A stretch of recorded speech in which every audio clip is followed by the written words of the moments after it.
Meeting called to order. Good afternoon, everyone. Afternoon. I would like to call, good morning, good night. I would like to call the meeting to order. As a reminder, please note that this audit committee meeting is being recorded for the convenience of those unable to attend. Eddie, can you please call the roll? Yes, Anthony Giordano, Present. Shirley Obin, John Madrick, Frank Starabella, Present. Karine Apollon, Present. Russell and Sarita not here, Alice Ho, Naveed Hassan. Thank you, Eddie. I believe we have quorum. Okay, noting of the minutes of the meeting of the audit committee, Chair Madrich, I'm not Chair Madrich.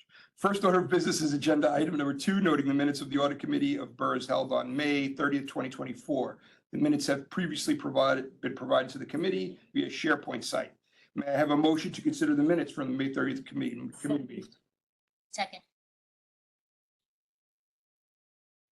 Can we have a approval of the minutes by acclamation? Yes. Opposed? Minutes are adopted. Any abstentions? Minutes are adopted.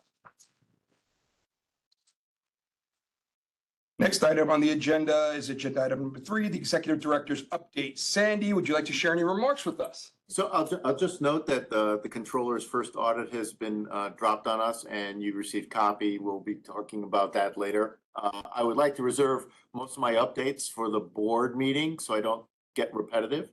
And that's all for me. Thank you for keeping that succinct. The next item. It won't be succinct at the board meeting, I assure you. It's been 3 months. It could have been a worse agenda. Order, please. The next item on the agenda is item 4, the internal audit director's update. Thank you very much. Thank you. Today I will be presenting an update to the audit committee on the audits that have been completed since the last meeting, which was in May. I will give an update on ongoing audits and an update on the status of outstanding audit findings. First audit on the agenda is the 5-year out dormant accounts audit, and we have Woody with us from Baker Tilly to cover this audit. Woody? Yes, thank you so much, Aday. Good morning, everyone. My name is Woody. I'm with Baker Tilly, and I've been assisting Aday in the organization with the current audit, which we've wrapped up recently, the 5-year out dormant accounts audit. Please let me know if you're able to hear me okay, if you're having any difficulty. Yes, I can hear you. Yes. Okay. The audit had 2 primary objectives. We wanted to identify the effectiveness of procedures for identifying, classifying, and monitoring the 5-year out dormant accounts. And we want to assess the effectiveness of procedures for determining the accuracy and validity of dormant or 5-year out account balances. What I mean when we say 5-year out dormant accounts are essentially members' accounts who are no longer with BERS, no longer employed. Yeah, there's a woman downstairs. Thanks. It's here. So Are you able to hear me okay? Sorry, Woody. sorry. I'm sorry, Woody. I was just. No worries.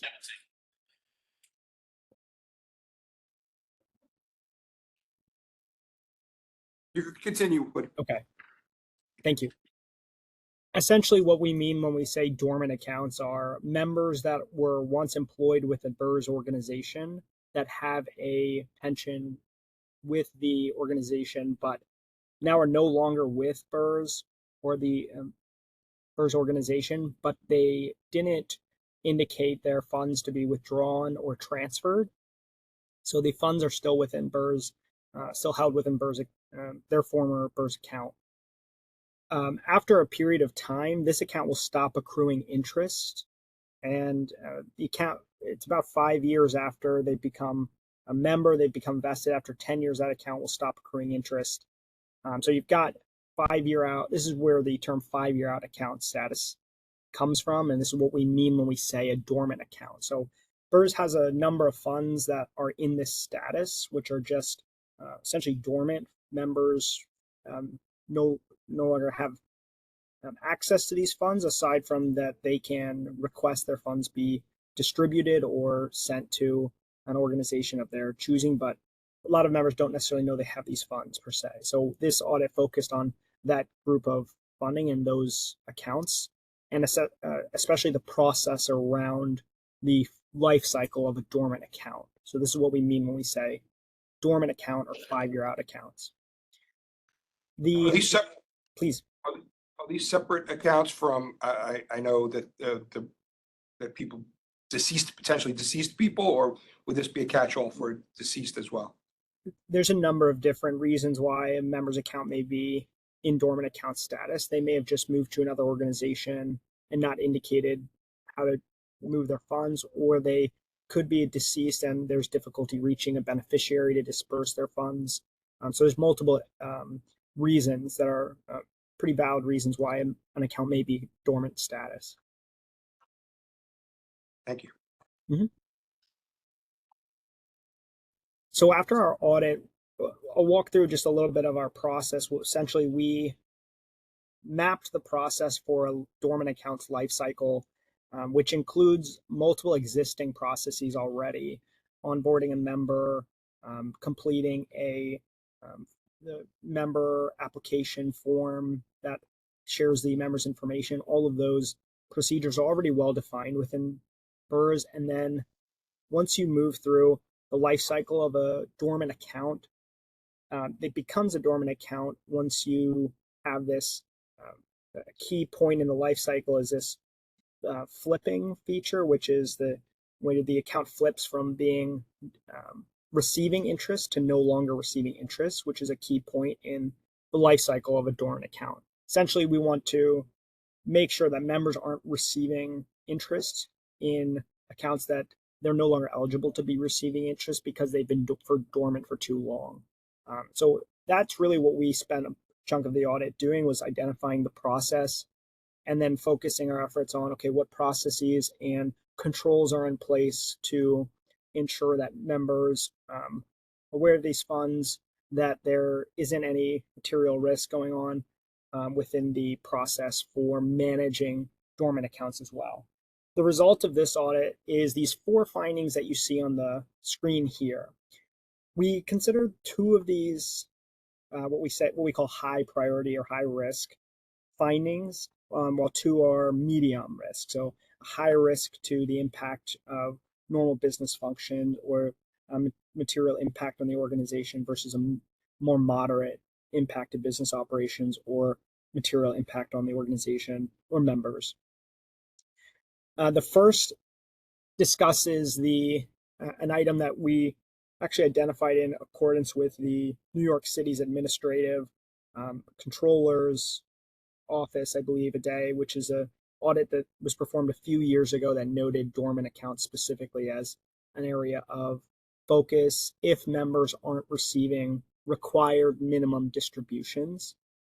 So in the course of this audit, we identified that there's a number of dormant accounts that are potentially eligible and are eligible for receiving a required minimum distribution, which is just when the member reaches a certain age, they're required to start drawing down their funds. But since the account is in a dormant status, it's not a cut and dry scenario to necessarily be able to distribute those funds to that member. So there is a bit of a legal gray area of whether or not these funds needed to be distributed. During the audit, we were able to kind of confirm that these funds should be, if they're eligible for RMD, then you could be essentially non-compliant for required minimum distribution, which the large organization has to comply with. So that's our kind of primary finding here. How many dormant accounts are we talking about? Yeah, so it varies because accounts are moving in and out of various status. I believe we had, I can give you an exact number. Is it 20 or is it 1,000? It's upwards of 1,000. I believe there's over 2,600 accounts, somewhere in that range. Day, let me know if that sound somewhere in the ballpark. But significant issue then. I can have the exact number in a moment here once I pull up a supporting document. What percentage of all accounts? Not the raw number, what is the percentage? What percentage of all accounts are dormant? Yeah, If I'm not mistaken, I believe we have somewhere around 50,000 yeah. accounts Mhm. altogether. So, So it's 2,000. 4%, yeah. so That's in, significant. in 5%. In 2020, when the DFS had their audit, they identified $33.5 million in these accounts. How many $33.5 million? in dormant accounts. So why don't we just Unclaimed? distribute them to people? So BERS started, the first batch of distributions were issued in July of this year. Mhm. So they've now, and I'm sure Woody was getting to that, Yep. they've now put a process in place to start complying with that regulation. We don't want to send money into the abyss either, right? So Right. there's Exactly. doing the right thing and then sending money into the abyss. There's that challenge of pinpointing the current address and manual reviews. Is any of this to go into unclaimed funds, state unclaimed funds or anything? Well, that was something that we recommended, but management doesn't think that might be a great idea simply because these accounts have to be thoroughly reviewed for accuracy. So putting a balance out there could be a problem if someone claims it and then, the balance is inaccurate. We just had that other issue with people actually trying to steal money, so right, help with that. Yeah, okay. I'm sorry, Woody, proceed. Yeah, that's it. Wow, this is a night.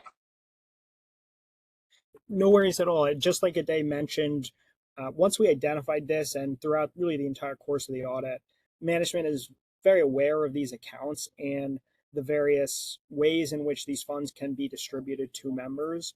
They've taken steps to already comply with that RMD piece, which is that required minimum distribution to start distributing those funds. But those eligible for the RMD to avoid non-compliance per se isn't necessarily the full spread of the amount that is in dormancy. That's once we start getting into the nuances of all the different scenarios. And management has highlighted their effort in, I believe, restructuring and then also just focusing their human capital, their man hours on distributing these funds to members and identifying updated information and those sort of functions. So between kind of two primary management responses, one, complying with RMDs, and then effectuating a communication strategy and clearing, if you will, of these funds, management is in complete agreement with this first finding of ours, and it's, I would say, a priority of theirs a day. So since you guys said first batch, how many batches total are you trying to achieve? I don't have the scope of what their, how many batches it's going to be an ongoing thing because people are going to continue to become eligible. Right. And I know with teachers, they have a process by which they automatically kind of look against death rolls, take the beneficiaries' rolls and match it up against death rolls to see if there's overlap. In fact, that was how it was part of the Move It hack for TRS. So that's how I know about that. Do we have a similar process here by which we automatically call out potentially deceased folks from? I don't know if it's an automatic process, but I do know that they've been using LexisNexis. And I know that Josiah has been looking into some third-party services that will make this a complete process, not just for dormant accounts, for pension payroll and other refund transactions as well. So short answer is yes, but It's They still ad building- hoc. It's not. Yeah. It's ad hoc. It's not a steady process. yes, they're building out the process. Well, it's not ad hoc. I'm sorry. It happens every month, Tony. It's not ad What hoc. happens every month? Yeah. Okay, that's good. So, and is it done internally though? We don't have a third party for it. Internally, yeah. Thanks, Dan. I didn't know you were on. Great. Okay, the only other thing I'd mention here for dormant accounts in the just the larger scheme of our testing and our approach is that we didn't identify any accounts that were inaccurately receiving interest when they shouldn't be, which is a key focus of the dormancy conversation. It's really just there is a material sum of funds that are just able to be and working through being distributed, essentially. So we didn't identify anything out of the usual in that respect. Perfect. Let me move to number two, finding number two, if that's okay, discussing the formal written policies and procedures around dormant accounts management. We also consider this a high finding just to try to codify some of the discussion that we've had around dormant accounts. Since the process is a patchwork intentionally of multiple different processes across different departments, because it follows the full life cycle of a member's account or a member account status change or refund, there is a need to add some additional policies and procedures to document specifically what we mean by dormant account management. And this will take into effect the some of the life cycle of when the member's account is in dormancy and some of that communication strategy piece of what departments will be assisting with trying to clear some of these balances so that a larger sum doesn't accrue, and so that we can make sure that process is followed, and you can point to the process if there's questions around the dormancy or the process itself. So just like I mentioned, we just recognize that while there are policies and procedures throughout the members' accounts and refunds processes, the dormant account specific process, since that is the audit we focused on, that can be just a little more codified, and this will be what we consider a pretty high value finding or pretty high value introduction of this type of policy or procedure. The remediation target for this would be April of 2025. Mainly since this will take some time to gather the necessary documents, capture some of what we're talking about here. And I believe the communications manager, in assistance with the executive director's office, will be primarily in charge of documenting these, since these policies and procedures take into account multiple departments, and there's not one department that has a ownership over the overall procedure. I think you meant documents manager. It's a deck. Oh, say it again? Documents manager. Will be Oh, working- document manager. Yes, thank you. I think I said communications manager. I meant documents manager. Yes. Finding number three. Yes, sir. Yeah. Question. If we did regular or some kind of regular distribution of account status and information, do you think it will reduce the dormant account situation? It will. It will, and that's what they're doing now. So the first one was in July. I can follow up to see if there was one in August as well, but I would like to think that there was one in August as well.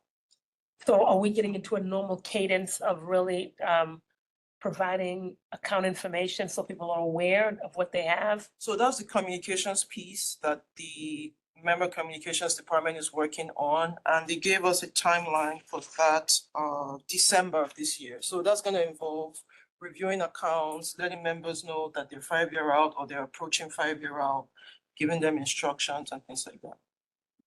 Is there a way to think about doing electronic notifications to everybody? Because right now there's no notification at all. Like which is like, that's the craziest thing to me. Challenge is available emails for many. What's that? The challenge? We don't have emails for many. So I'm gonna have a retirement account, but you don't have my accurate email information. I'm pretty sure we got yours. Generally speaking. Yeah. Going back 110 years too, right? But So- you got to remember, Karine, for a lot of these members, they enroll in BERS and they never come back. You don't really see Yeah. them again. Yeah. So if you didn't provide it or it wasn't available 20 or 30 years ago, you wouldn't have it. And some members don't have it in the C systems either. So it's really difficult. Isn't there a law that says after so many times you have to turn the money over to the state? It's not yeah, it's not sheetable because it's pension money. That's the sheetable resources, Got it. because this is a state or city municipal publics. It's not a sheetable. And the moment you use that dollar, they're gonna come around looking for their money. Yeah, well, so I just came up from downstairs, a woman that is gonna be auto enrolled. I honestly, I asked her to write her name down, I couldn't even read it. I got her email address though, and sent her over to counseling. And the only email address she had was her Yahoo address. I asked her if she had her DOE address, she said she never used it. So, I mean, this is of the, we could have 28,000 Better to have a Yahoo members. personal email address than it is a work email, because you're gonna leave the job. Right, right, but this is the challenge for 28,000 new enrolled members. I mean, I wouldn't even venture to guess what percentage of those we will have emails for. I'm guessing it's gonna be pretty low percent. You think so? I would think that Well- this day and age, I would think that would be easiest. Depends on the people you're working with. A lot of people who are They just, kitchen, they don't use immigrants, email. they don't really use email. Everybody got email. Yeah, this woman gave me a Yahoo address from France. Wow. Yeah.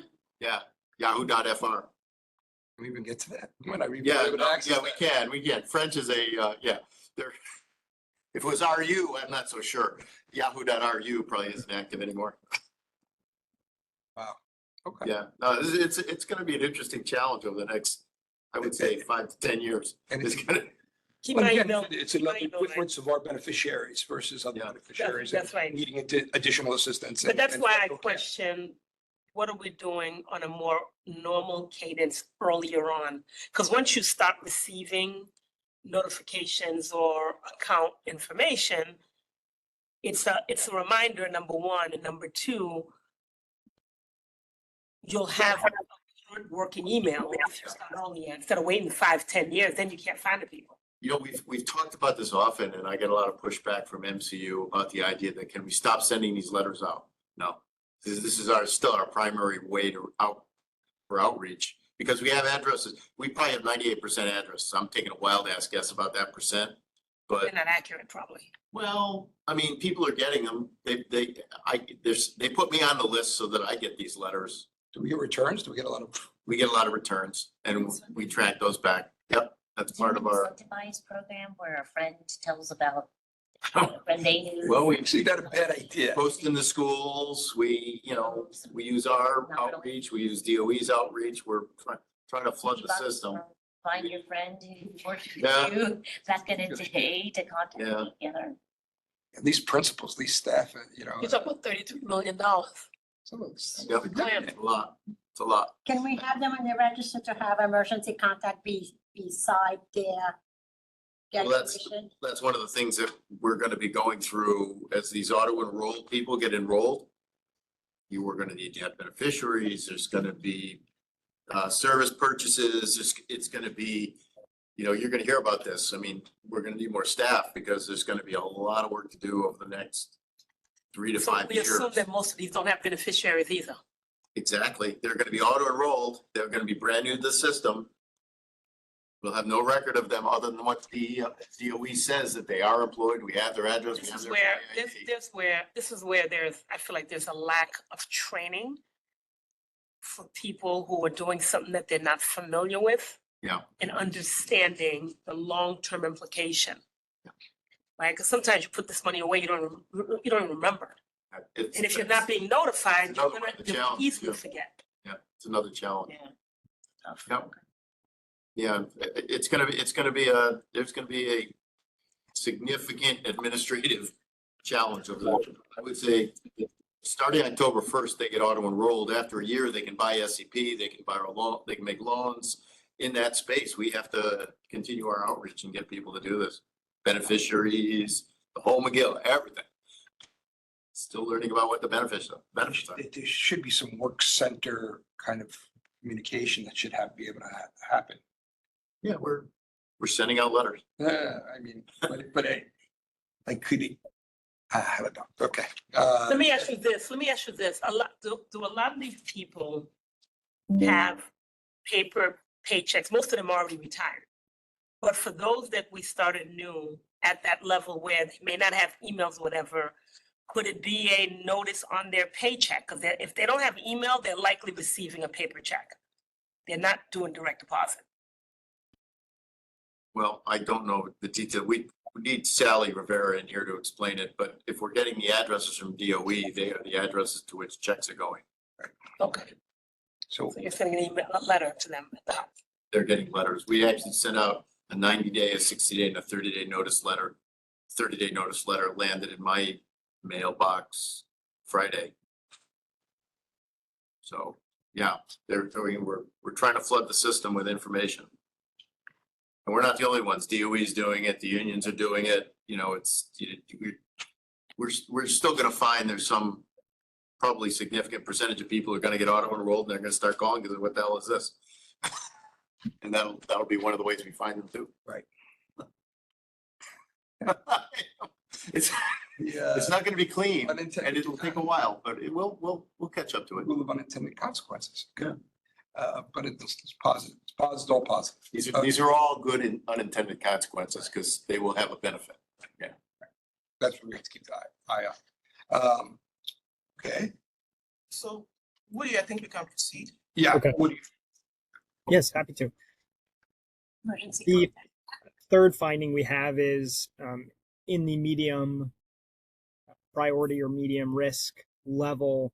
This highlights some inaccurate dormant account statuses that we identified based on our testing, where we took a sample of the dormant accounts and recreated the procedure to identify any abnormalities in the statuses or the history of these members' accounts. And there were two samples that we noted where the account status was incorrect.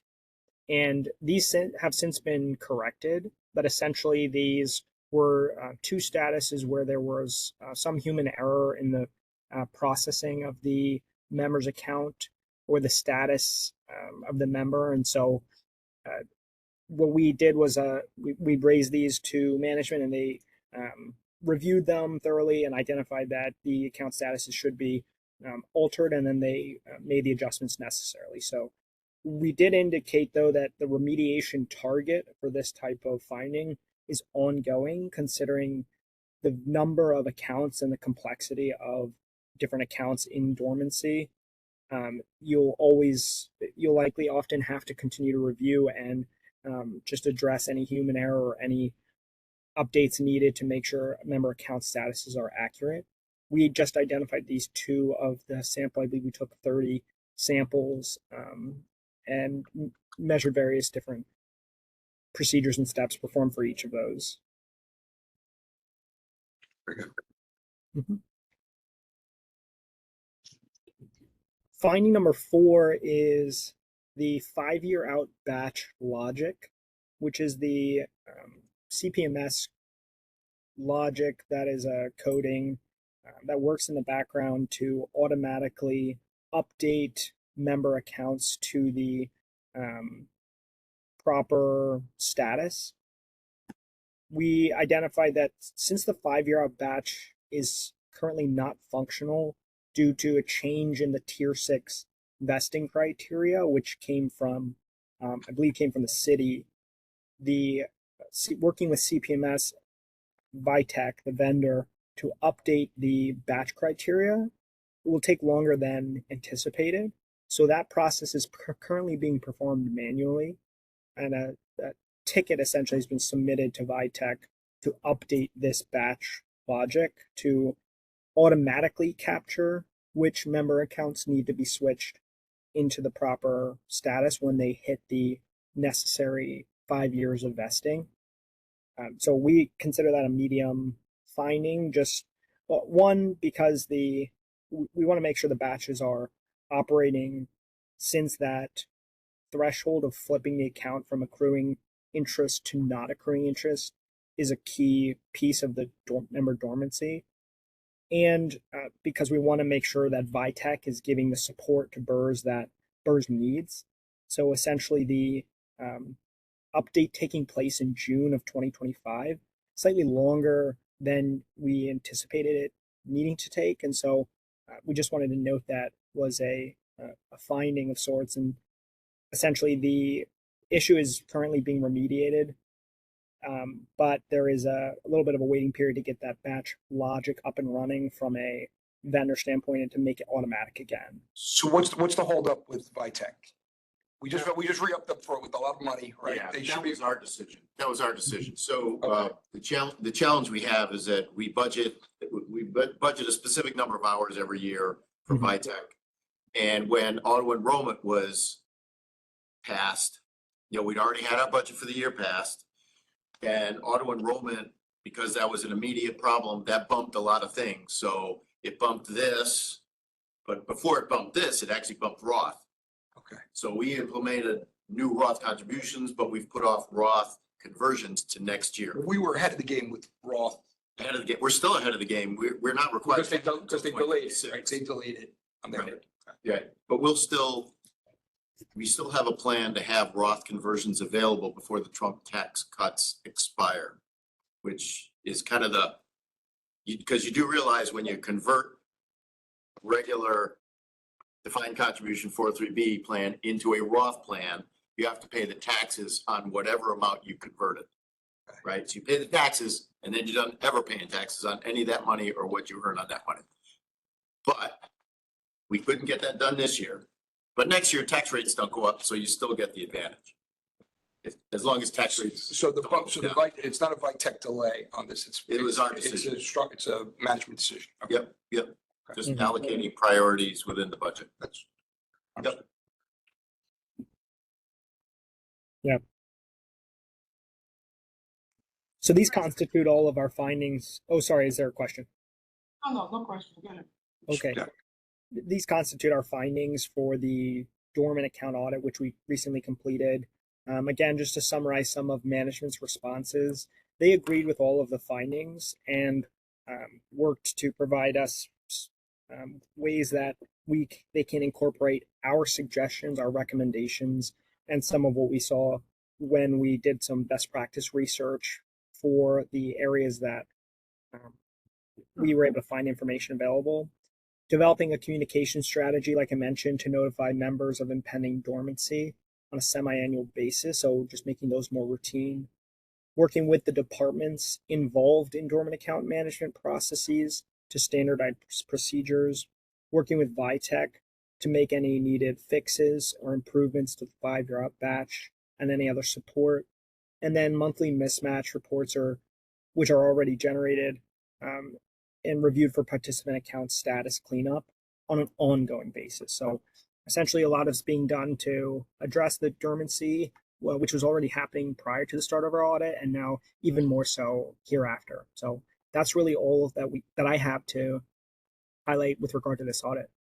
This is enlightening, and can we please have an update on this for the next audit meeting? Thank you very much, Woody. No Yeah, worries. we're Thank still in the you. middle of your report, right? So, There's more to come. right. Right. Thank you, Woody. So Thank you. audit number 2 is the enrollment audit.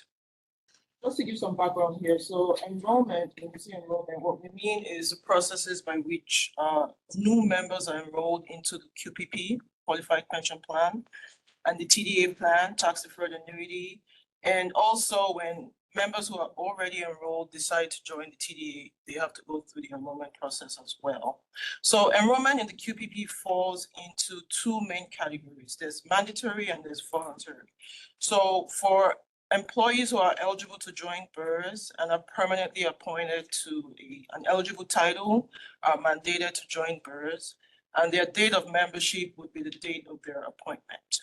And then for those who are not mandated to join BERS but are eligible, they have to submit an enrollment application, and their date of membership will be the date that the enrollment application is clocked in. So the enrollment for mandated members is processed by batch within CPMS, and so members are not required to submit an enrollment application upfront. But once they are enrolled, the enrollment unit will send them an enrollment packet that includes the enrollment form and beneficiary designation form. Due to what Sandy just talked about, Chapter 721 of the laws of 2023, most of those members who would otherwise be voluntary members will now be auto-enrolled. effective October. So our audit objectives for this audit were to evaluate the enrollment processes, and what we wanted to do here was determine the accuracy and effectiveness of the key processes within enrollment.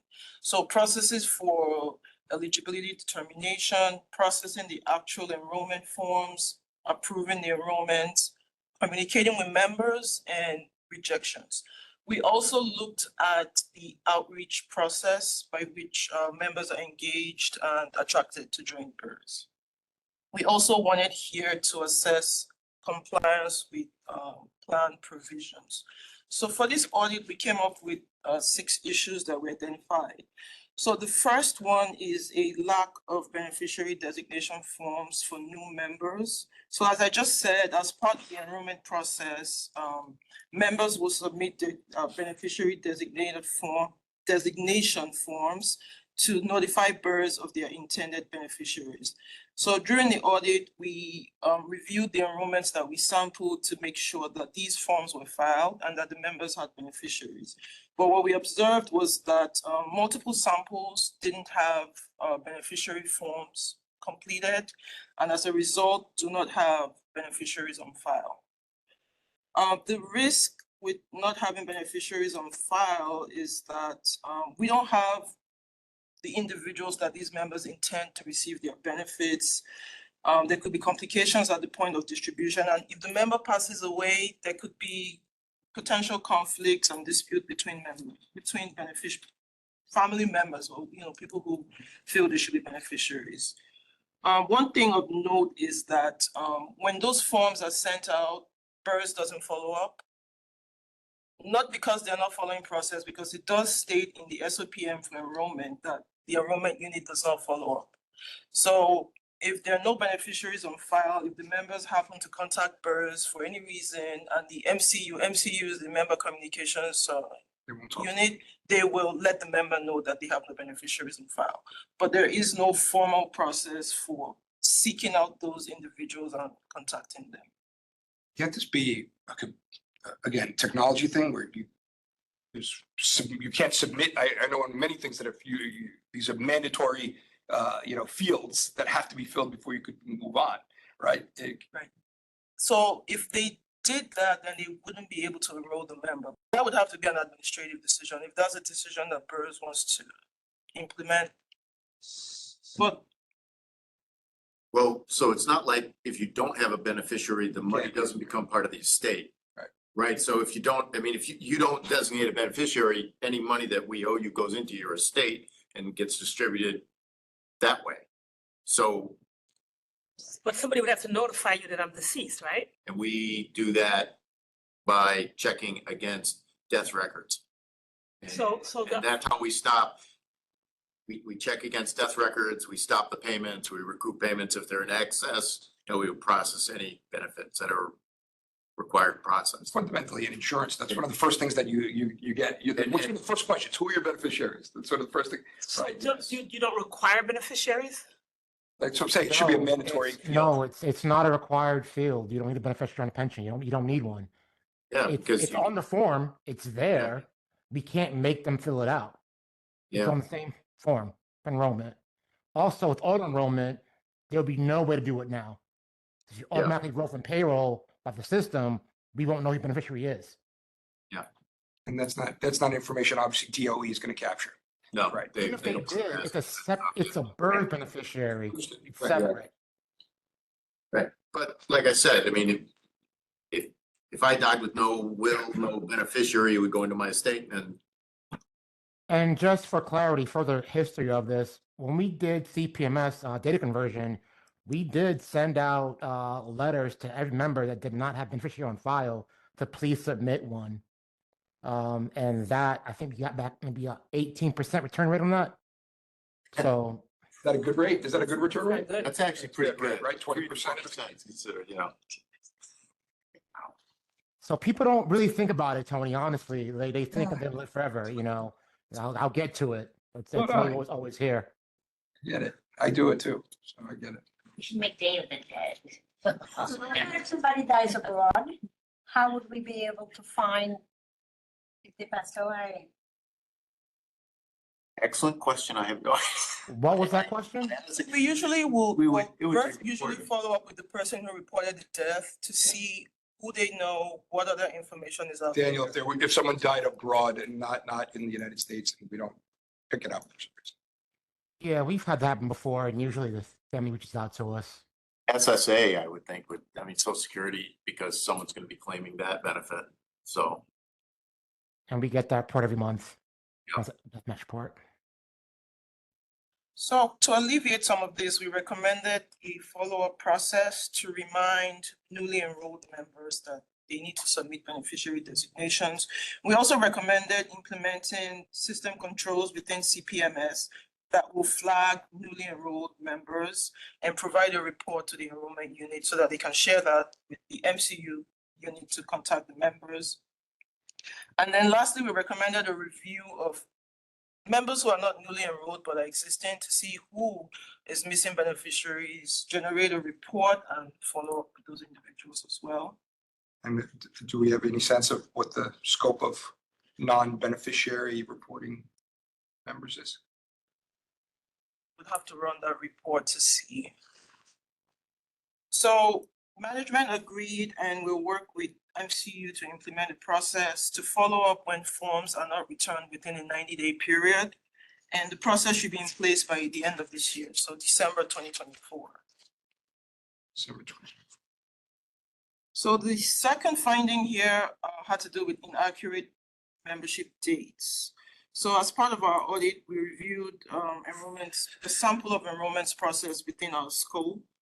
And we found around 10 anomalies out of about 47 samples. So 7 had outright inaccurate membership dates. Those were due to, for the most part, due to being appointed in a civil service title after they had joined BERS, and BERS was not aware to go back and correct that membership date. So that's currently being worked on.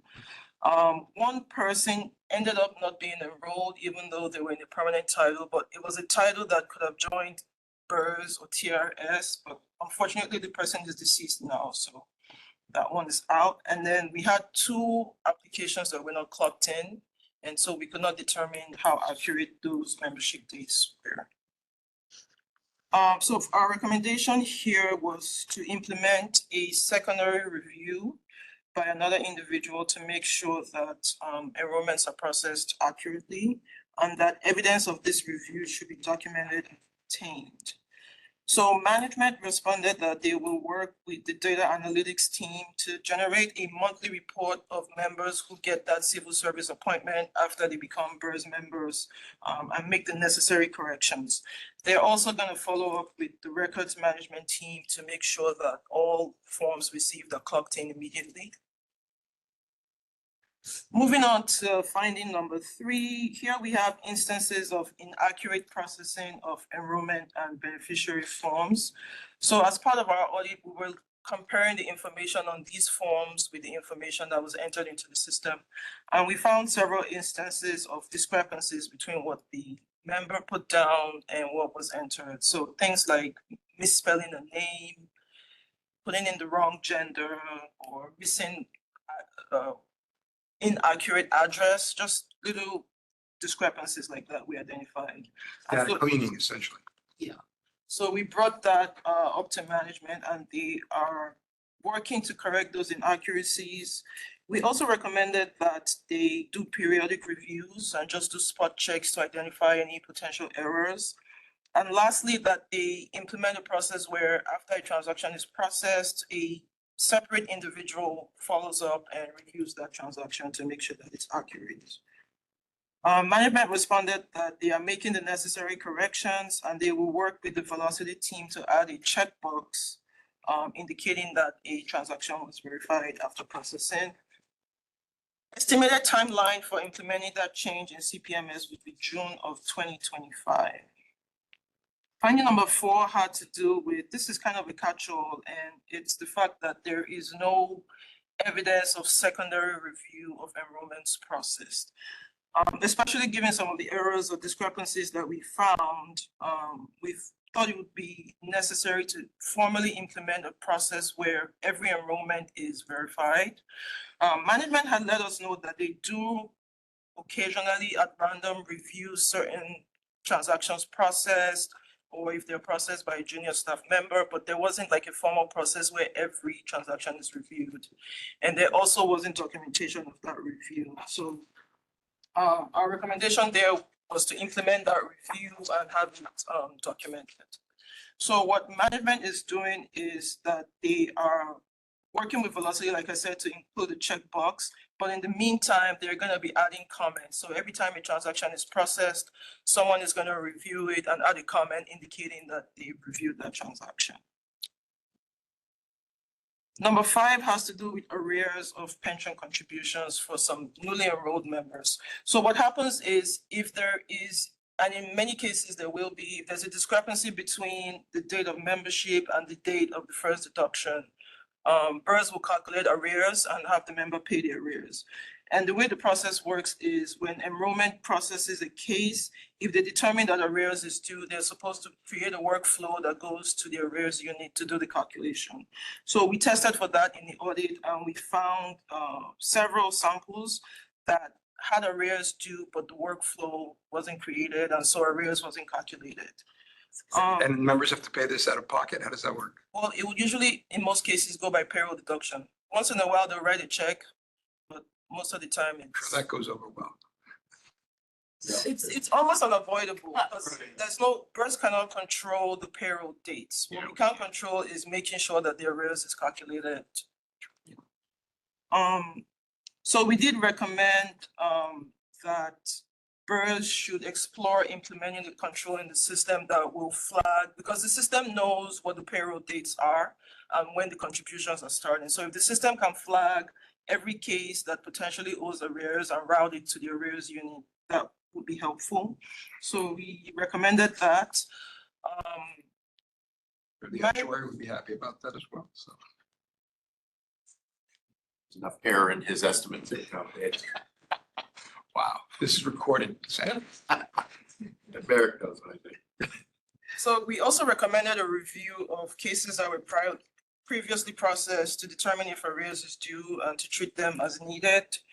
Management did let us know that effective March, data analytics is generating a report that goes directly to the arrears unit, but they will ask for a review of prior cases that need to be reviewed for arrears and will forward that to the arrears unit. Due date As of March 2024, this was happening. Yes. So for the prior cases, there will be a review and a report will be generated.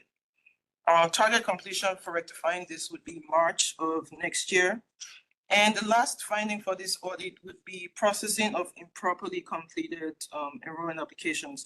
So based on the SOPM for the enrollment process, if a form is completed in error or if there's missing information, a rejection letter should be sent and the application rejected. So we tested for completeness of the applications that were processed. And we found some incomplete applications that were processed. So notarization was improper in about 3 instances. There was an instance where the member did not sign, and there was an instance where the signature was not dated. All these applications are done manually on paper? Yes, they're done on paper. Did you say notarization? Yes. Who's notarizing what?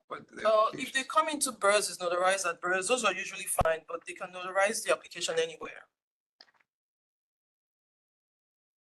Is this the way all funds do it? Notarization is generally required in New York City. Not all funds across the country do this. Notary, we have this conversation every 6 to 9 months with Alex or general counsel or law department.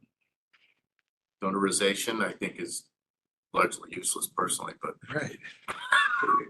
it's required. I mean, it's like it's in the rules. Okay.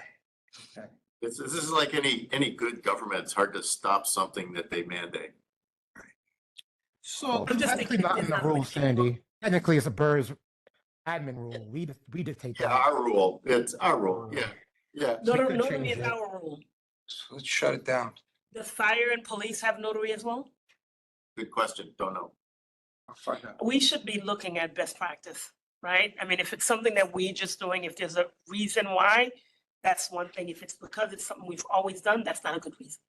Well, it comes into it, it's helpful in the long run because what we have happen sometimes, beneficiary conflict at death, where if a form is notarized, we can point to that and say, look, it was signed. We get sometimes members saying, oh, I didn't do that or did do that, and Not having the notary legitimate. is Yeah. very helpful. And But can if the, show up.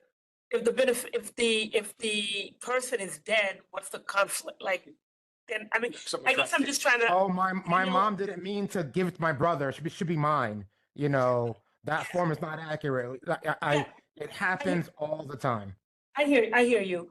But I guess I question whether or not what is best practice, right? If we are creating a bigger problem for ourselves and it's less than a 5% chance of that happening and people deal with it all the time, we should balance, Well, it's that. pretty mute now, Karine, with auto enrollment, because that's no notary. It's automatic. It's pretty moot at this point, as of the Okay. 1st of October. Maybe that's, maybe, Okay. okay. Well, so got it. they still will be sending out the enrollment forms to, Yeah. even when they're auto enrolled, they will send out the enrollment forms.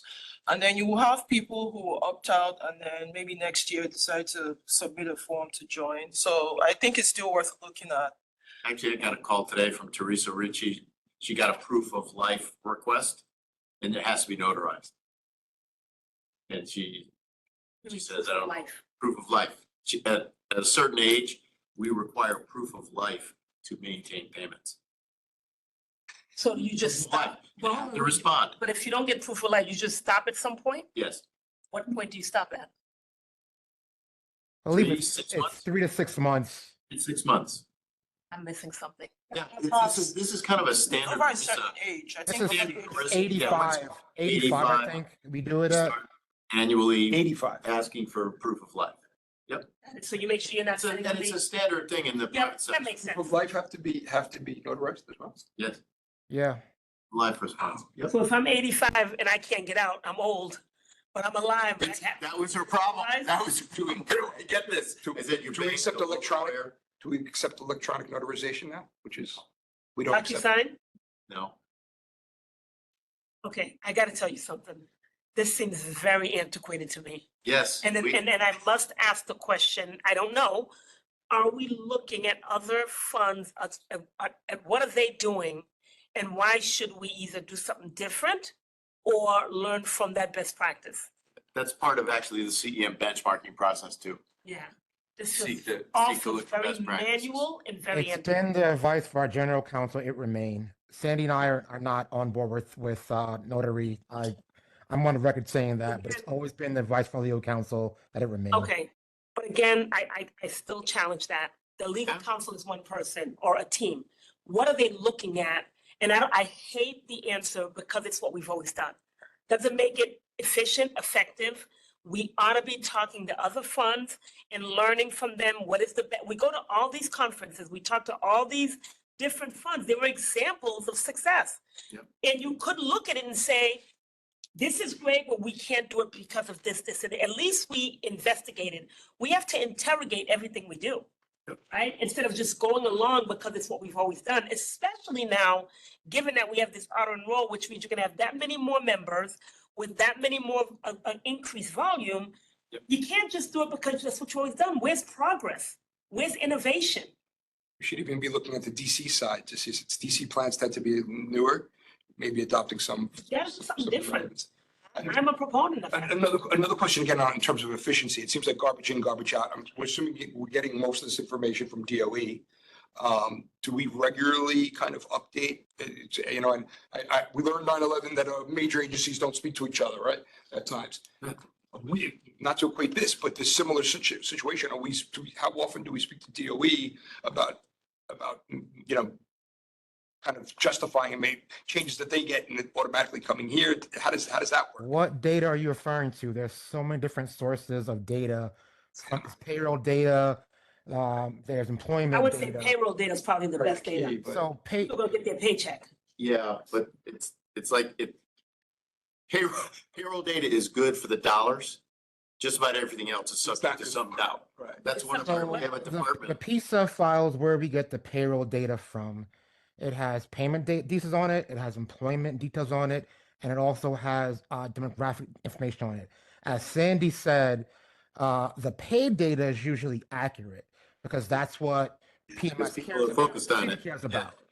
The Yes. city does not care about, well, in my opinion, this is my personal opinion, does not care about the other data because it has no impact on the paycheck like it does for BERS. We have Right. sent back to the city when we've had context and data and they don't update it. So that's that situation, and BERS does not have the power or the authority when City of New York or the DOE update its own data. We have been to this several times across the many years of data conversion, data cleansing. So this is not a BERS issue. This is a city issue that if trustees, we have more weight with the mayor than we do, we'd be happy to have you weigh in and help us with that. Well, Yeah, we have an ever Trustee- growing log of cumulative errors in that system, and Ruby Schwa and her team, they're dealing with this every payroll load. And our monitors for the last 3 years have identified it as a problem, We and we see- say, and yeah, it's a problem, To but we this can't point, control we it. see information where a member has a paycheck, but the city start date is after the paycheck. It should be impossible to have that. And we point that out and it never gets fixed. Wow. To And, give you an and example. this question is between the actual campuses, schools, the job sites, communication between the job sites, which you would think would have the definitive information on each of their employees, communication between them, the city, and then us. It But just that's feels the like problem. We have all these different schools that have payroll secretaries that do their own thing differently. we've not Wow. made the real investment to get a good back end that feeds all these different So we're having garbage in, garbage out. garbage. Yeah, in, It's garbage not out. the, it's not the system, it's not the back end, it's the data itself. The system works fine. They just won't fix the data. The garbage That's in. the issue. It's the garbage in. Except that we're not allowing, there's a lot of garbage in from the last like 35 years. But the new data, we're cleansing as it goes in, so Let's make sure. garbage isn't how it getting in is clean. anymore for the last 7 years. No more garbage. So every payroll Before that- file that comes in goes through a batch process here at BERS where we compare the data coming into the data that we have. And then if there's a discrepancy, that is then researched. So it's not coming into BERS, it's coming from the city. Got it. We're We clean. have processes that take care of all of this. I mean, it makes sense, but it alleviates a lot of the discussion that we're having today. This is. Yeah, I hear that. So let me ask you this. What I'm hearing is also though is the burden, maybe for good reason, that's being placed on the member around notary and Just to clarify our verification mistakes. and all those kind of things. And it begs the question if your systems, or whether the not system, excuse me, the data was much better, you might not need those questions. We're making up for fails in the system That's- by yeah. putting Not onus on the necessarily. members. Yeah. I mean, the practical reality is Ruby Schwa's department wouldn't exist. We wouldn't have a pre-check, a whole department that pre-checks the data for someone's about to retire. We wouldn't need that. I mean, it's like there's a lot that's going Well, the on. burden's being put on you guys. Yeah, we And, gotta clean and, it up. and the members and Yeah. there's to call the. Yeah, this is, Can you fix this tomorrow? we're working for the city. It could be worse. It could be worse. When you receive my resignation tomorrow, you'll understand why. Oh, well, listen, I'll be with you. And to give you further clarity, we've been working on data cleansing since 2009. I'm sure. I have no doubt. And I led that process. So if you want to go over the details about what we did, it can take 3 or 4 days to go through that I'm good. and what we do. And you'd end up with one heck of a headache, I can assure you. Now I understand why. Okay, I get it. All right, so that was the enrollment. Move audit. this along too. Yeah. So next audit is the audit by the controller of the city of New York. This was an audit to, it was a broad brush audit, right? It covered all the processes at BERS from a high level perspective. They called it an audit of BERS's financial and operating practices and board governance. So here are their findings. First thing they found was that the BERS board and standing committees maintained appropriate oversight over the investment practices at BERS, which was good. Moving on from that, they determined that BERS is poorly governed and That's surprising. and they I'm sorry. cited three main reasons for that determination. So first one is inadequate bylaws. So the auditors compared BERS's bylaws to the bylaws of the other 4 New York City retirement systems. And they found that BERS's bylaws do not provide guidance in key areas, such as the list of trustees and officers, duties of the board, rules and regulations governing the pension, and also financial matters. Is that true? Well, these documents No. are. Okay. So, Melissa, go ahead, what you would say? so I was gonna say that these documents that they recommended that be incorporated into the bylaws are available separately. So BERS did respond to the recommendation that yes, we will include those documents in the bylaws by reference. So then let's solve that problem. We've already done it. Okay. Done, okay. So the next one was that there are no internal procurement policies and procedures. So the auditors found that BERS does not have internal procurement policies specific to BERS. But they noted that BERS follows a combination of the PPB rules, Procurement Policy Board rules, and the DOE procurement rules. So for that, they did recommend that BERS create its own internal policies and procedures that are specific to BERS. BERS agreed and is currently drafting, was drafting prior to this findings, its own specific procurement policies and procedures. The process, however, was delayed due to staffing issues and should be completed by March of 2025. Next item was regarding violations of citywide travel policy. So the audit found that the BERS executive director and deputy executive director paid for Uber trips, multiple long distance conferences, hotels and hotel stays using BERS's credit card, passing the cost on to BERS members. The audit found that to be in direct violation of allowable travel policies specified in the Controller's Directive 6. And they determined that this resulted in uneconomical use of public funds.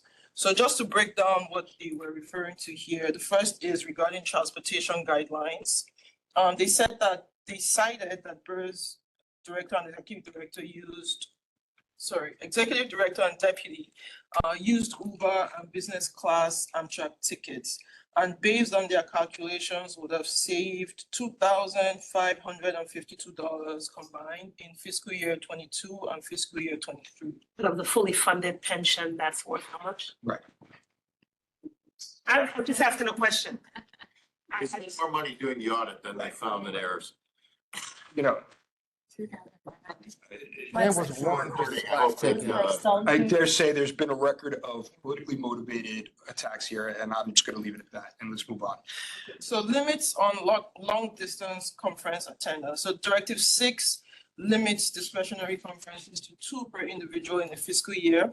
But they found that the BERS executive director and deputy executive director and 1 additional unnamed staff collectively attended 20 long distance conferences in fiscal year 2022 at a cost of $39,172, and collectively attended 10 in fiscal year 2023 at a cost of $21,858. They also noted that some required supporting documents were not provided and that BERS did not have adequate controls over its long distance conference travel. And they mentioned some basic controls that they felt were missing, such as obtaining pre-approvals and documenting justification for such travels. Can I ask a question? What are the rules that are followed by the other pension funds? Not Directive 6. Yeah, they have their own. So why don't we create our own? We are, Okay. yeah. Because And this we're is, not bound to that- this is gonna that be a back and directive. forth. Until we do that, they're gonna assume that we would can have followed find Directive it, 6. So we should, if it's a board vote thing, we should do that right away and get that done. So I think that on the table. Law and protection is, to be honest, every one of those trips that they cite was delineated in detail in the budget that was approved by the board.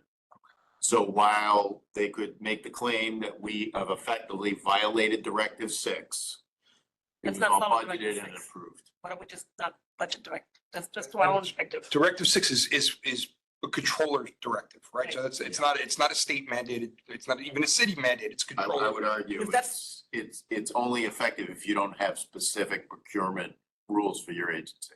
And as I stated at the last meeting, We should do our own directive. well, as I stated at the last meeting, our, the chair of PEP, one of our members, Greg Faulkner, was at a meeting and he, with other trustees of other boards, and he was the only one who was handed a bill at the end of the lunch.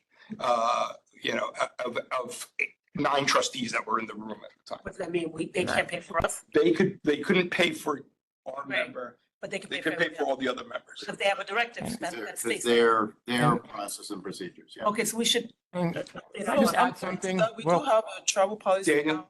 Dana? Sorry. I just want to add, I don't think this audit was done in good faith. I'll just put that out there and say that. One of the things they dinged us on for not having adequate records was a conference that I traveled to sponsored by the US government.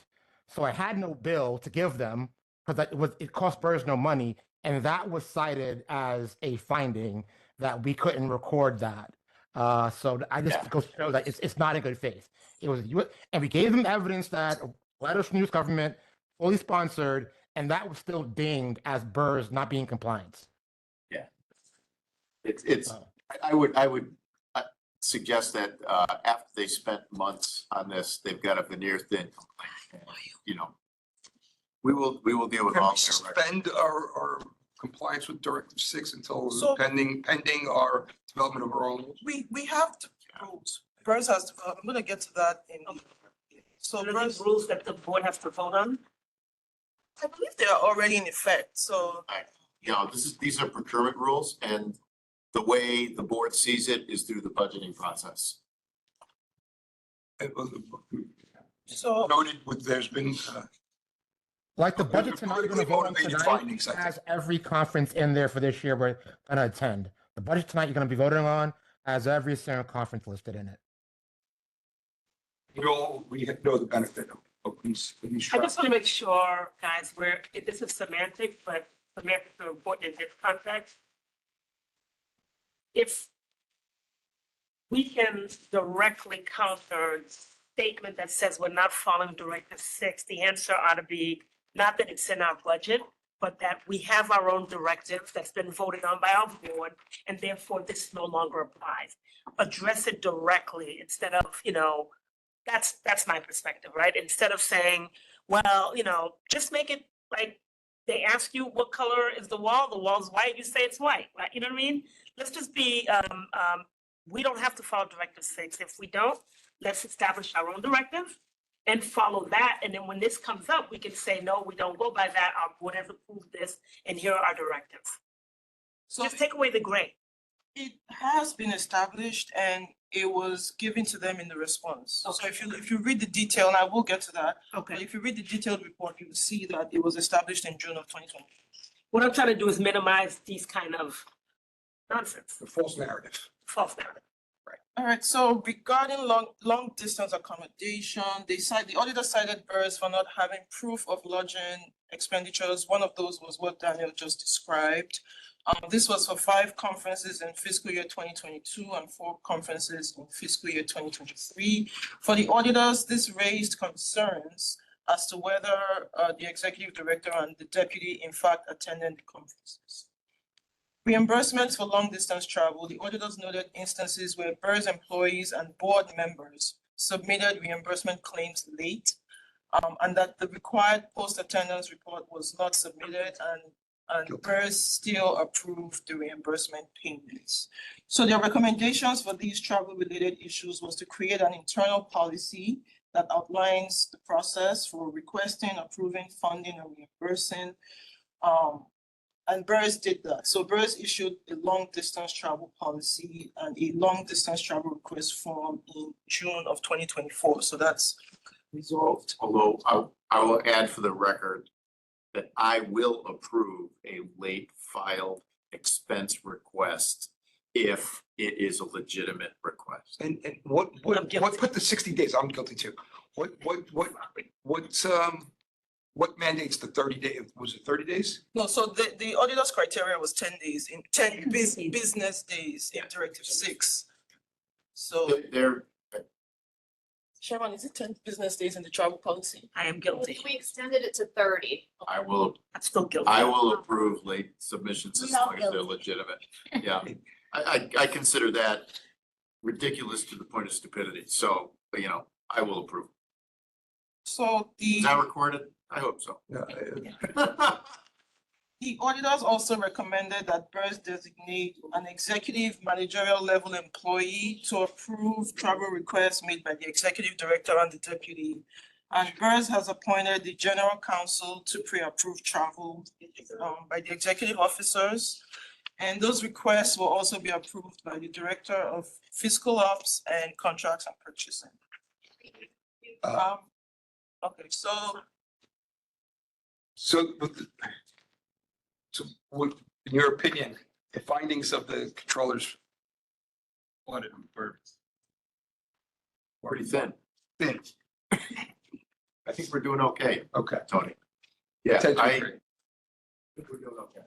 So two last items from this report. So the auditors noted that BERS does not have a separate travel P card as required by the citywide P card policies, and that cardholders used BERS's credit card for travel and other transactions. They also noted that there is no written guidance pertaining to the use or storage of the credit card. And their recommendation here was to establish policies regarding the use of the agency credit card. BERS responded that BERS hasn't had a credit card since October of 2022 and will not have one until those policies are put in place. That's internally mandated. That's an internally direct, okay? Yes. Lastly would be that bank reconciliations are not performed in a timely manner. The auditors noted that in BERS's Directive 1 filing, the agency reported that the bank accounts are reconciled within 30 days of the statement date. However, the auditors found that the reconciliations for BERS's 5 bank accounts were conducted only once at the end of the year.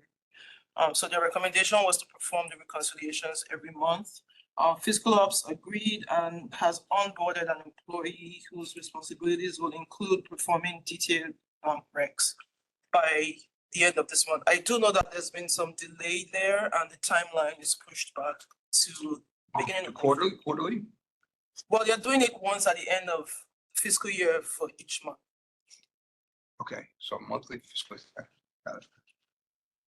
So, Which, So like we have a system operating through NetSuite that on a real-time basis watches all this. Okay. So this reconciliation is belt and suspender stuff, which is not to say that the controller is wrong. It's just to understand it's not like no one has any idea what's going on in our bank account. We know. and so this is done automatically, electronically. Yeah, this is belt and suspenders type of This stuff, is okay. So which is, you know, it's fine. there's nothing wrong with belt and suspenders. Sure. Sandy, could I add something to it? Please do, Chitra.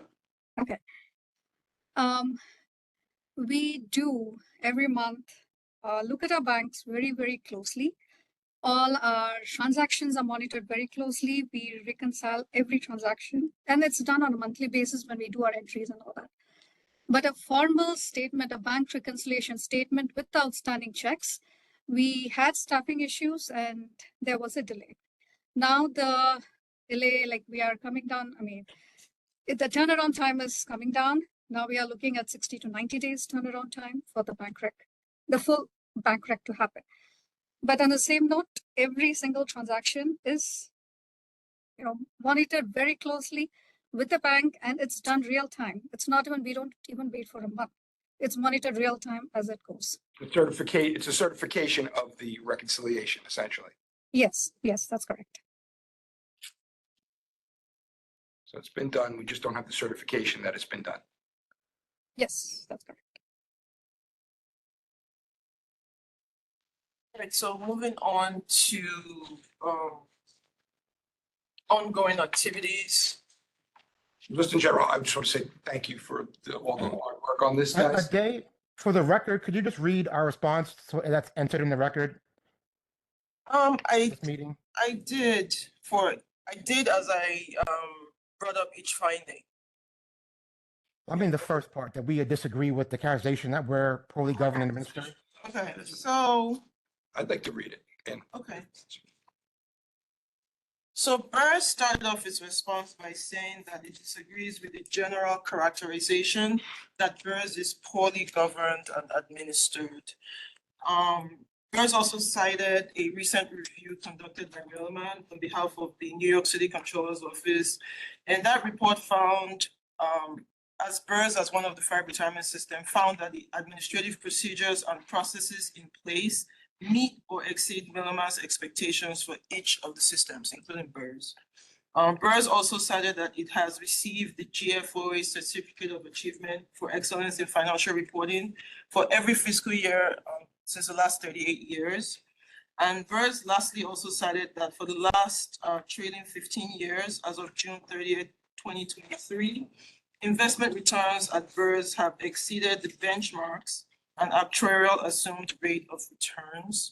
BERS is 98% actuarially funded compared to the New York City system average of 82%, and the average of all public systems, which is 73%.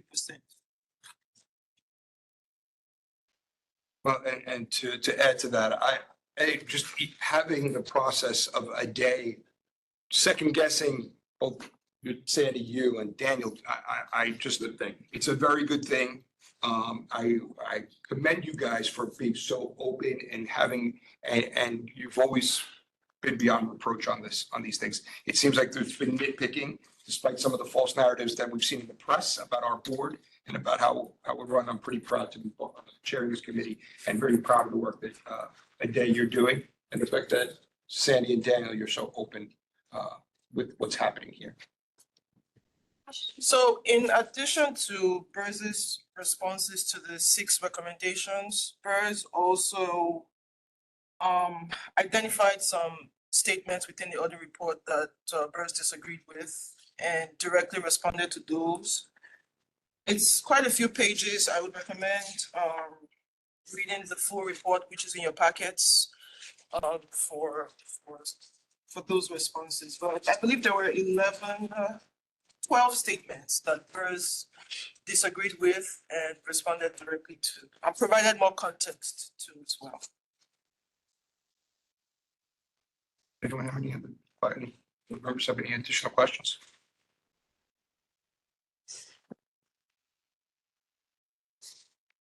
All right, so really quickly, I know we're on time. Well, not on time, up on time. My bad. So these are the audits that are currently ongoing. You have the debt benefits audit. I'm just going to skip through them in the interest of time. Service credit purchase audit, tax deferred annuity rate and investment elections. And then we have this audit that was just reported by the Comptroller's Office. We're still waiting on DFS to issue their report. This was an audit they started in 2020, so it's been quite a while now. We're waiting for, they gave us a draft in November of last year, and this was an exit conference and some back and forth. And we're waiting on the final. That audit began prior to the controller's letter to DFS, correct? Yes. That audit started in 2020. Okay. We're waiting on part 2 of Millman's review, which is being done on behalf of the controller. EEPC opened a new audit. So that's a new audit since the last audit committee meeting in May, I believe. It's a fairly new audit that was kicked off this year. And then lastly, we have the annual fiscal year financial statement audit by Grant Thornton. And that'll be part of the CAFR? Yes, that will be reported by Thornton. Oh, wait, right, it's a new, right. I gotta remember the new acronym. Hey, can you please help me move those chairs? Okay. Member Faulkner? Were you presiding? Yes, I am. What happened? Wait, well, it's hard to believe we did that. So this is the controller's audit. Yes, sir. So I'm going to ask a naive question here. Controller's already made public statements about our operation. How can the controller do an objective audit?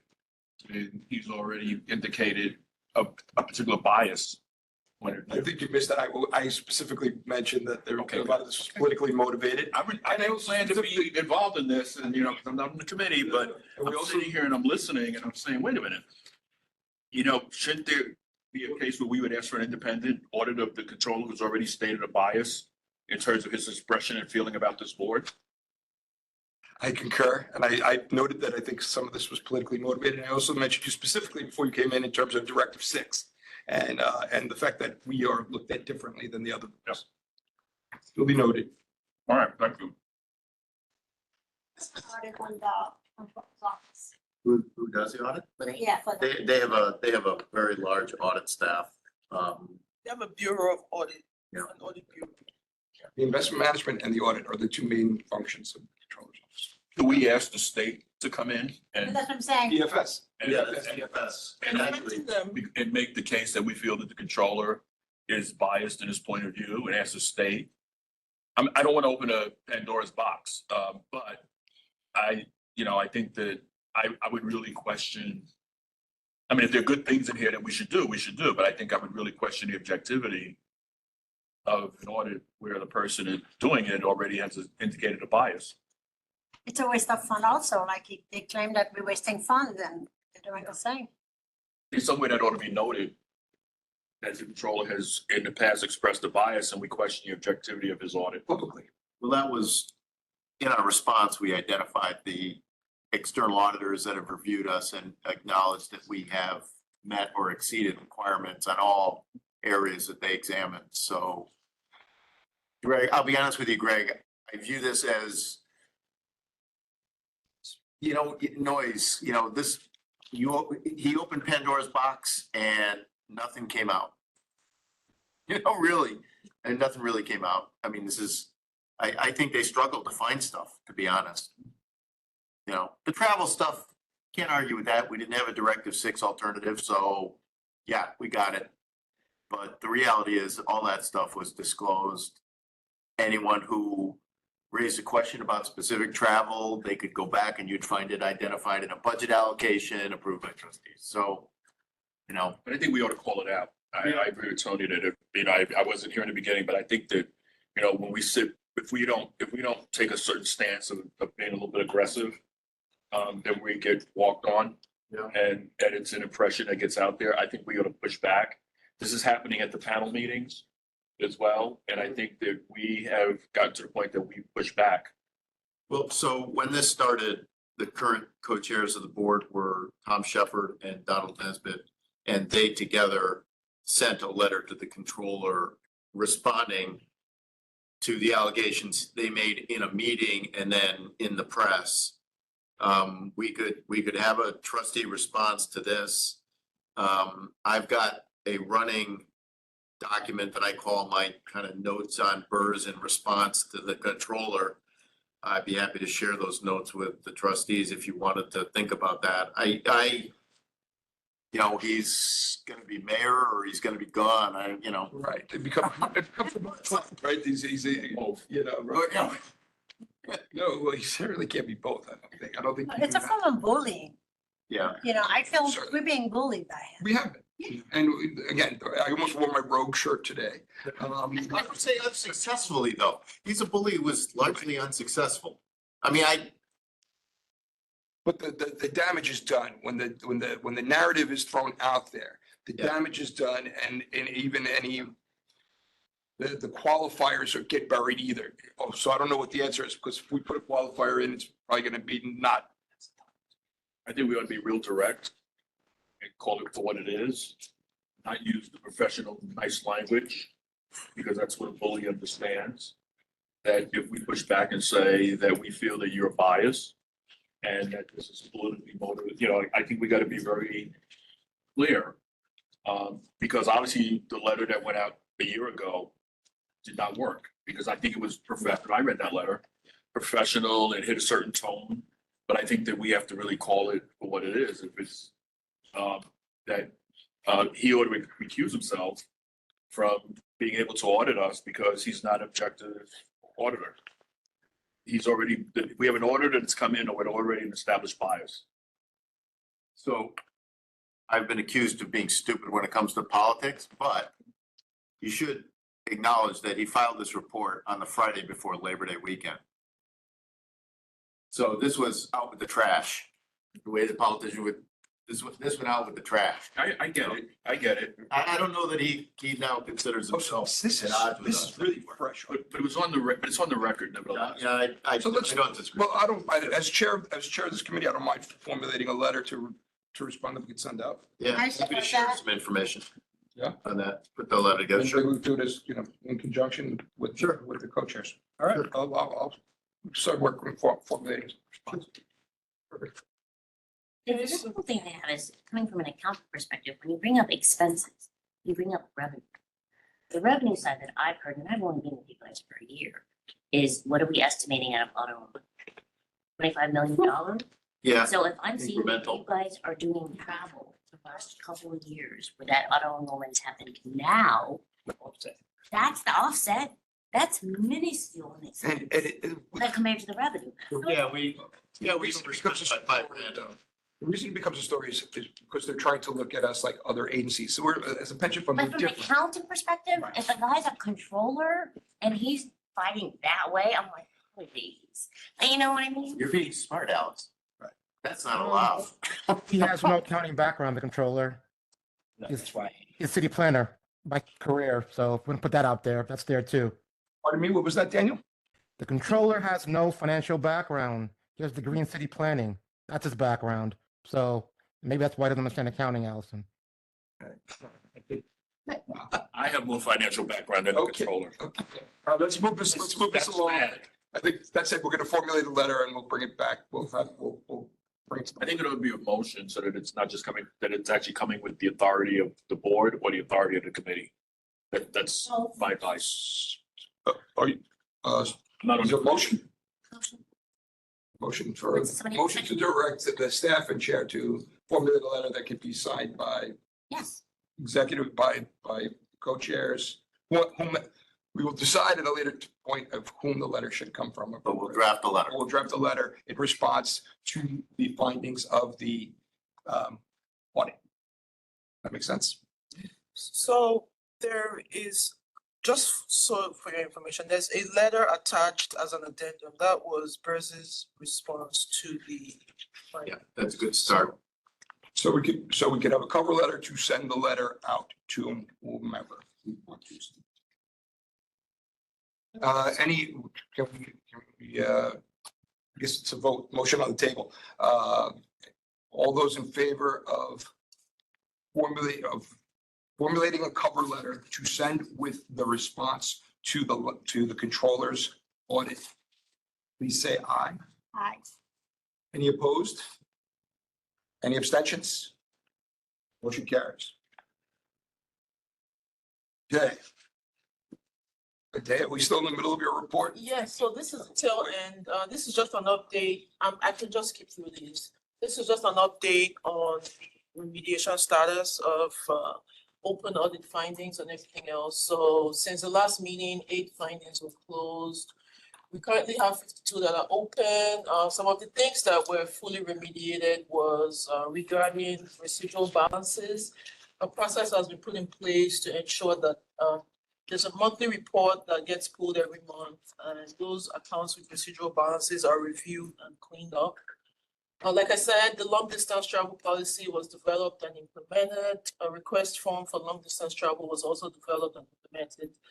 Regarding procurement, a solicitation intake form was developed to capture the need and the approvals for solicitations and third-party services.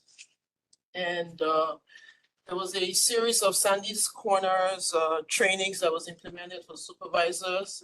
And a QPP refunds team was formed that is currently supporting data integrity. Is that still sitting there? Some of the high-risk findings that are still open include inconsistent suspension of participant accounts for suspicious activity, segregation of duties around participant account adjustments and manual refunds approval. There's still some cleanup needed for the overtime issues and approvals that were previously identified. For the variable annuity fund, there still is not a formal contract agreement in place. We'll talk about that in the next. TRS, right? As far as timeline. Manual financial reporting is still an issue. There's been an update there as well that I'll cover on the next slide. SCP and arrears cleanup is ongoing along with some other IT activities around privileged access management and data recovery capabilities. So lastly, we just have an update on some of those items I mentioned. So regarding inconsistent account suspension, timeline for remediation is December of this year. Segregation of duties should be resolved between spring and summer of next year for adjustments and for manual refunds. Overtime approvals is being worked on for June. For the variable annuity fund, the timeline, due to some other competing priorities, timeline was moved to December of this year. Procurement rules and forms are being drafted due June of next year. Financial reporting, they're currently testing key reports. I believe some reports were partially able to be used this fiscal year, but due date for that has been moved to September of next year. And IT is still working on offsite backup solutions for December of this year. If there are no questions, that will conclude my presentation today. Thank you very much. Any questions for a day? We're doing this pretty much as we go along. Okay, turn a lot of committee discussion. Committee discussion? That's an easy slide. Okay, the next item on the agenda, do we have time? We'll do this rapidly. We don't have quorum yet. So the next item on the agenda, item 5, committee discussion. Can I have a motion to consider? Second. Motion by Frank, seconded by Alice. Are there any issues regarding what was discussed here today that need to be discussed further? Does anyone have any additional questions? What is this about? We're going to follow up, I think, at the next meeting in terms of, I think we have to replace some alternate members. That'll be at the board meeting. Right, the next meeting. So now we go to the meeting conclusion. So here we are. I just want to say again, our benefit, we represent the people that we're representing are the lowest paid employees in New York City. Predominantly 70% women of color, 70% women, 70% people of color, who have big needs and maybe require additional service. And I'm very proud to be part of this organization and the fact that we're serving this community and working harder to serve it. And despite having some slings and arrows thrown at us, you guys are doing a great job, beyond reproach. Literally beyond reproach. I mean, they tried to, they threw the sword out there, and you guys did very well in responding. So I appreciate it. And with that, I will accept a motion to adjourn. Second, acclamation. Anyone opposed? We are adjourned.